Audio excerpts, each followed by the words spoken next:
আমরা যদি ঘোষণা দেই তাহলে ঢাকা শহরে জামাতের প্রার্থী রাস্তায় নামতে পারবে না। একদিন আগেই কোনো এক দলের একজন প্রার্থী বলেছেন যে ঢাকা শহরের কোনো সিট কাউকে দিব না, এমন একটি ভিডিও ভাইরাল হয়েছে। আসলে এর প্রতিক্রিয়া কি দিবেন? আসলে এর প্রতিক্রিয়া বলবো এটা অত্যন্ত দুঃখজনক যে এই ধরনের একটা মন্তব্য একটা গুরুত্বপূর্ণ ঢাকার একটা গুরুত্বপূর্ণ আসনের একজন প্রার্থী করেছে।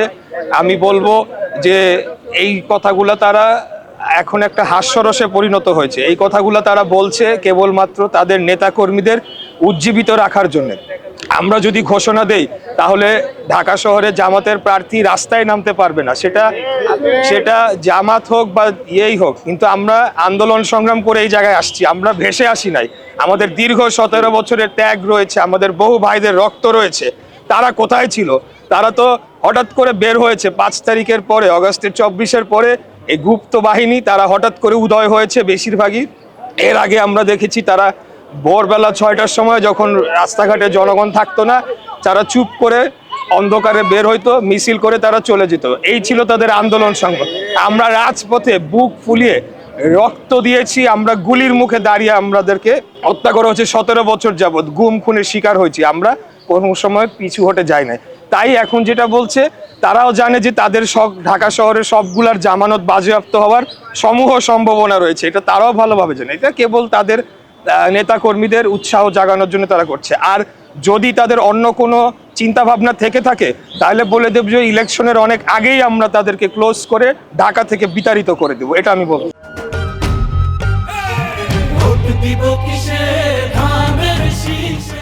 আপনার এই এলাকাটা তো অনেক গুরুত্বপূর্ণ এলাকা, আপনি যে আসনটি যে নির্বাচন করছেন, আসলে এখানে দুর্নীতি, চাঁদাবাজ এই বিষয় নিয়ে কি কাজ করবেন? আমরা আরেকটা প্রতিশ্রুতিও দিচ্ছি যে সকল এখানে ব্যক্তিবর্গ তারা অবৈধভাবে বিভিন্ন জায়গায় স্থাপনা নির্মাণ করছে, ফুটপাতে অবৈধভাবে স্থাপনা নির্মাণ করছে, রাস্তায় স্থাপনা নির্মাণ করছে এবং সেখান থেকে চাঁদা তুলছে, এদের ব্যাপারে আমরা 0 টলারেন্স নীতি গ্রহণ করেছি। কোনো অবৈধ স্থাপনা এবং অবৈধ কর্মকাণ্ড আমাদের দল সেটাকে অনুমোদন করে না। আমরাও তার বিরুদ্ধে একটা জোরালো অবস্থান নিয়েছি এবং আমরা 0 টলারেন্স নীতি এই ব্যাপারে আমরা অবলম্বন করব ইনশাআল্লাহ। একটা প্রশ্ন, সেটা হচ্ছে গিয়ে আপনি জানেন যে পোস্টাল ব্যালট নিয়ে একটা হযবরল অবস্থা এর মধ্যে তৈরি হয়েছে ইসি কেন্দ্রিক।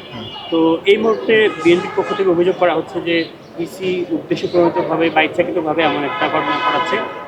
মধ্যপ্রাচ্যের বিভিন্ন দেশে আমরা দেখেছি যে কি ধরনের ঘটনা ঘটেছে। তো এখন বিএনপির প্রার্থী হিসেবে আপনি এই ব্যাপারটি কীভাবে দেখেন? ইসির যে কার্যক্রম সেটা কীভাবে দেখেন এবং আপনি জয়ের ব্যাপারে কতটুকু আশা উদ্দেশ্য? প্রথম বিষয় হচ্ছে যে আমি সরাসরি এখন এটা যেহেতু আমাদের দল থেকে যে স্টেটমেন্ট দেওয়া হচ্ছে আমি সেইখানেই থাকছি এবং এই ব্যাপারে যেহেতু আমাদের কেন্দ্রীয়ভাবে এই বিষয়টি কমিশনের সাথে যোগাযোগ করে একটা জায়গায় যাওয়ার চেষ্টা করা হচ্ছে, সেখানেই থাক। তবে আমি বলবো যে পোস্টাল ব্যালটের বিষয়টা আরও সতর্কভাবে এখানে এটাকে হ্যান্ডলিং করতে হবে। একটা ঠিকানায় 200-250 পোস্টাল ব্যালট যাওয়াটা একটা অশনি সংকেত। তাই আমি বলবো যে আমাদের সকলের সজাগ থাকতে হবে। যদি এখানে কারো কোনো গাফিলতি থেকে থাকে সেটা এখনও সময় রয়েছে, সেটাকে ঠিক করা সম্ভব রয়েছে।